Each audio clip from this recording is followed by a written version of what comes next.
பாரதியார் உலக பொது சேவை நிதியத்தின் சார்பில் கவிஞர் அண்ணாதாசன் எழுதிய நூல்கள் வெளியீட்டு விழா நடைபெற்றது.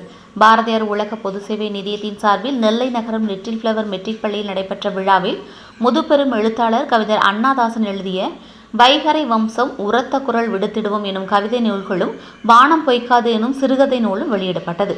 நிகழ்ச்சிக்கு பாரதியார் உலக பொது சேவை நிதியத்தின் தலைவர் மற்றும் லிட்டில் ஃபிளவர் கல்வி குழும தாளர் கல்வியாளர் மரிய சோசை தலைமை தாங்கினார். தொடக்கத்தில் கவிஞர் சுப்பையா தமிழ்தாய் வாழ்த்து பாடினார். பாரதியார் உலக பொது சேவை நிதிய துணை செயலாளர் கவிஞர் முத்துசாமி அனைவரையும் வரவேற்றார். வைகறை வம்சம் என்ற கவிதை நூலினை மாவட்ட ஊரக வளர்ச்சி முகமை திட்ட இயக்குநர் சுரேஷ் வெளியிட பாரதியார் உலக பொது சேவை நிதிய பொதுச் செயலாளர் முனைவர் கவிஞர் கோ கணபதி சுப்பிரமணியன் பெற்றுக்கொண்டார். வானம் பொய்க்காது என்ற சிறுகதை நூலினை சிறைத்துறை கண்காணிப்பாளர் செந்தாமரை கண்ணன் வெளியிட பாரதி முத்தமிழ் மன்ற தலைவர் கவிஞர் கோ புத்தனரி செல்லப்பா பெற்றுக்கொண்டார். உரத்த குரல் விடுத்திடுவோம் என்ற கவிதை நூலினை தமிழ்நாடு முற்போக்கு எழுத்தாளர் கலைஞர் சங்க தலைவரும் தமிழக அரசின் உவேசா விருது பெற்றோருமான எழுத்தாளர் நாரும்புநாதன் வெளியிட அகில இந்திய வானொலி அறிவிப்பாளர் சுப்பிரமணியன் பெற்றுக்கொண்டார்.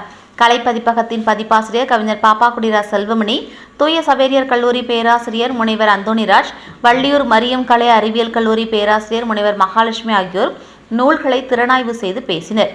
தூத்துக்குடி தாமிரபரணி தமிழ் வன நிறுவனர் லட்சுமணன், வஉசி மணிமண்டப நூலகத்தின் வாசகர் வட்ட தலைவர் உக்கிரன்கோட்டை மணி, கவிஞர் மூக்குப்பேரி தேவதாசன், எழுத்தாளர் வள்ளி சேர்வலிங்கம், பணி நிறைவு பெற்ற காவல்துறை உதவி ஆய்வாளர் தளவாய் மாடசாமி, கவிஞர் கோதைமாறன், பசும்பொன் முத்துராமலிங்க தேவர் கல்லூரி பேராசிரியர் முனைவர் ஹரிஹரன், மாவட்ட கலை இலக்கிய பெருமன்ற தலைவர் கவிஞர் சக்தி வேலாயுதம், தாமிரபரணி வாசகர் வட்ட தலைவர் முனைவர் சரவணகுமார், வழக்கறிஞர் மணிமாலா, மேனாள் துணை ஆட்சியர் தியாகராஜன், மீனாட்சிபுரம் கிளை நூலகர் அகிலன் முத்துக்குமார், இருளப்பன், கோபாலகிருஷ்ணன், தொழிலதிபர் ராஜாராம், ஆசிரியர் ராமன், பணி நிறைவு பெற்ற வேளாண்மைத்துறை இணை இயக்குனர் ஜெயந்த் சரவணபெருமாள், சக்தி ஆகியோர் பாராட்டுரை வழங்கினர்.